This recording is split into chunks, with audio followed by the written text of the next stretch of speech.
All right, so last example of 1.3 day 1 is some characteristics of the 12 basic functions. What I want you to know about these questions that I'm posing right here that we're going to be talking about is that these are sample questions. You'll have some different ones in your assignment. So these by no means cover everything that we need to know about these 12 basic functions. But what they do is they just give us an example of what kind of questions we're going to be answering and how we might go about eliminating or choosing the ones that are going to work out for this. So what we'll start with is number 1, and it says which of the basic functions are not continuous. Now let's talk about continuous instead. Continuous functions are the ones that you can draw without lifting up your pen or pencil. So when you say not continuous, what we're looking for is ones that have breaks or gaps in them at some point. So start off with page 1 of my 12 basic functions.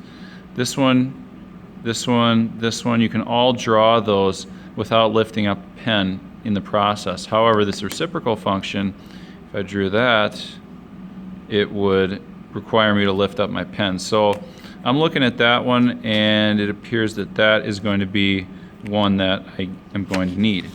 Now let's examine the other pages. Here's another one. Looks like all of these are one piece, so none of those are going to be not continuous. And then the last page, again, mostly just one piece except for this greatest integer function.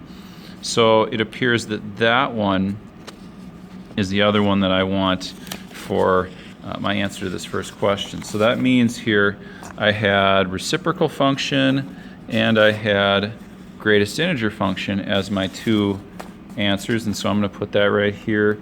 That was the notation for the greatest integer is just int of x. You can do it whatever way you want, and then the other one was the reciprocal function. All right, so those two are answers to the first question.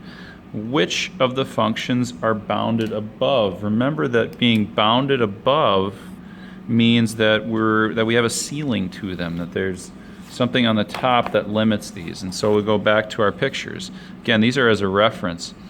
Now, bounded above means that it stops on the top. This one's going up forever in one spot, that one's going up, that one's going up, it's going up. So none of these are bounded above. This one here would be bounded below, but it's not what we want in this particular case. Here we've got one that's going up.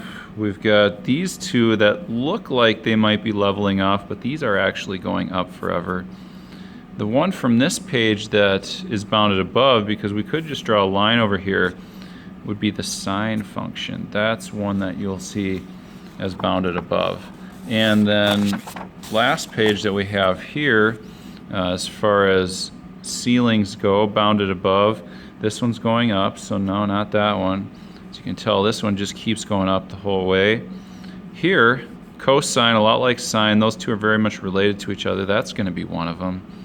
And then this logistic function, you notice that they have indicated an asymptote, horizontal asymptote, and so that's going to be another one that applies to this situation. So, which functions are bounded above?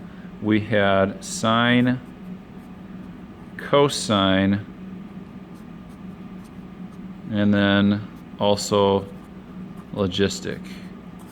Those were the three that were bounded above. And then finally here, which functions are even?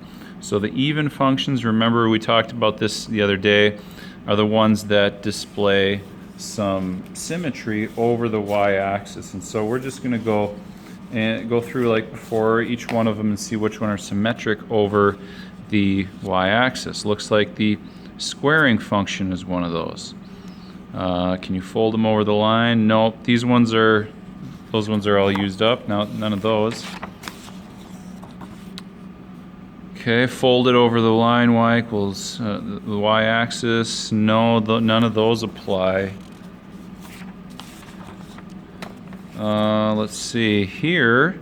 Okay, this one works because you can fold that one over the y-axis, so that's going to be one that we have. And the cosine function, even though it's related to sine, this one actually has that symmetry. It's centered here, so that one's going to work too. So that just leaves us with 3 different ones. So we had the squaring function. I'll just write that as y equals x squared. Then we had, on this last page, the absolute value and the cosine function. So I will write those in here as well. And that really completes our list for these questions anyway. In the assignment, there will be a couple that they'll give you hints. Feel free to look in the back of your book if you're not getting all of them, but just this is basically just a way for you to go through and examine the 12 basic functions a couple of times.